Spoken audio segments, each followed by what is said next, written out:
Hi అండి.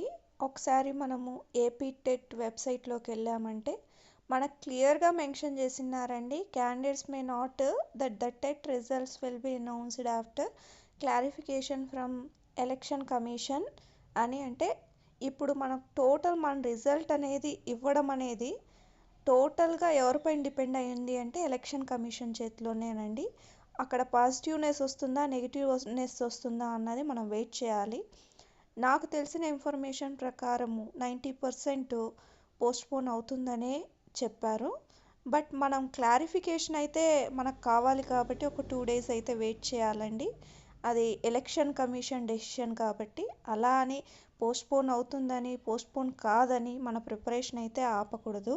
Prepare అయ్యే వాళ్ళు ఖచ్చితంగా ప్రిపేర్ అవుతూనే ఉండండి. ఏ టైంలో ఎగ్జామ్ పెట్టినా రాసే క్యాపబిలిటీ ప్రతి ఒక్కరికి ఉండాలి.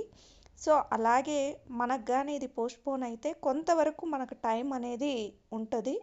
దాన్ని యూటిలైజ్ చేసుకొని మనం ఇంకొంత బాగా చదవడానికి అవకాశం ఉంటుంది.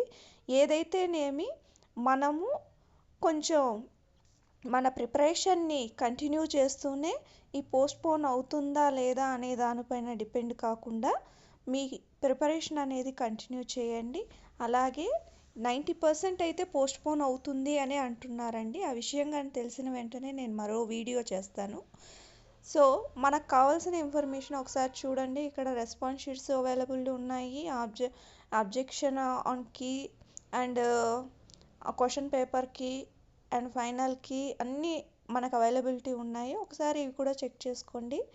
అండ్ మనము ఈ ఎలక్షన్ కమిషన్ ఏదైతే రెస్పాన్స్ ఇస్తుందో దానికోసం వెయిట్ చేస్తూ ఉంటామండి.